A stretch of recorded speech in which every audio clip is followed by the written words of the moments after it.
Assalamualaikum warahmatullahi wabarakatuh. Hello everyone. I'm Fakhruddin Fatwa Tair from class 4 BD 4 Logistik Business, and here I'm going to talk about a journal called Establishing the Principles in Halal Logistic by Marco Timan for my final assessment.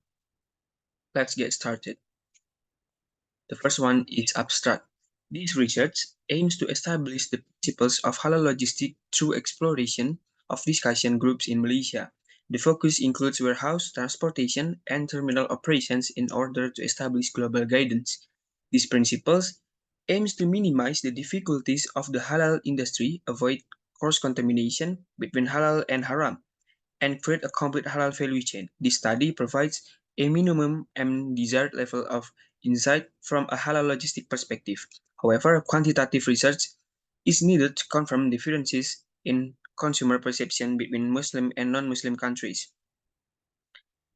Next is introduction. So, what is the background of this journal? So, Muslim want guaranteed food according to Islamic principles called tayyib or healthy. Islam teaches halal consumption, prohibits haram, and avoid what is doubtful. The halal food supply chain is vulnerable, forcing brand owners to extend halal to consumers. The integrity of the halal food supply chain is a concern as the complexity of the supply chain increases. Halal, from the Quran point of view, is clear. However, doubts arise from interpretations, Muslim heterogeneity, and the evolution of halal towards a comprehensive value chain. This encourages halal logistics certification initiatives. The next one is methodology. So this research using forum group discussion as a method. So the first one is planning. Large discussion groups have been coordinated with incentives to assess and design halal supply chain models. The next one is recruit. Various participants consisting of leading Sharia and halal experts from Malaysian universities. The third one is discuss. The discussion began with a presentation about the topic of halal logistic and the importance of introducing this topic to participants. And the last one is reporting. Successive large of discussion groups and focus group sessions have been voice recorded and transcribed.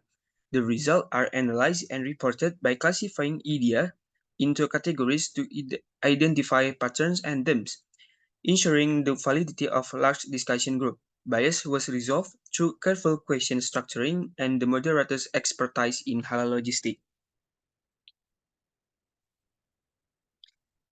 Next one is result. The large discussion group agreed on the scope, principle, and basis of halal logistics for Muslim and non-Muslim countries, covering warehousing, transportation, and terminal operation. Halal logistics is defined as the management of materials, spare parts, live animals, food, and non-food inventory according to Sharia principles. 5 principles of halal logistics were established, creating a Sharia-compliant global system, minimizing the difficulties of the halal industry, preventing contamination, creating the evolution of the halal value chain and supply chain, and measuring with international standards. The foundation of halal logistics involves direct contact with haram, contamination risk, and perceptions of Muslim consumers. There are minimum levels and preferences according to differences in Islamic thought and local culture. The agreement includes control of critical points in halal warehouse, first-level customer and supplier engagement for tracking, and technology that does not burden small parties. The next one is conclusion. Halal logistics as a new trend in the industry aims to maintain the authenticity of halal products from source to consumer purchase. In large discussion group, it was revealed that conventional logistic approaches were not convincing enough for Muslim consumers in various countries. Warehousing, transportation, and terminal operations are key disciplines in halal logistics. The agreed principles involve the intention to create a global halal logistics system, minimize the difficulties of the halal industry, define contamination between halal and haram, create an evolution of halal value and supply chain, as well as benchmarking with the existing standard and best practices. It is known that there are two levels of halal logistics, specifically for Muslim and non-Muslim countries. This research highlights the need to further acknowledge and measure the role of Muslim consumer perceptions in halal supply chain. The next one is my personal opinion. This journal discusses the establishment of halal logistic principles through discussion group studies in Malaysia. The focus involves aspects such as warehouse management, transportation, and terminal operation in the halal supply chain. This research aims to provide guidance in creating a global halal logistics system, reducing difficulties for the halal industry, avoiding cross-contamination between halal and haram developing halal value and supply chains, and comparing with existing standards and best practices.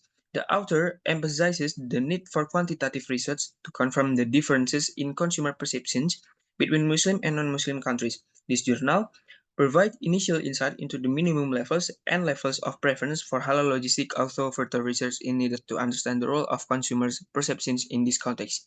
I think that's all I can say. I hope it's useful. And wassalamualaikum warahmatullahi wabarakatuh. Thank you very much.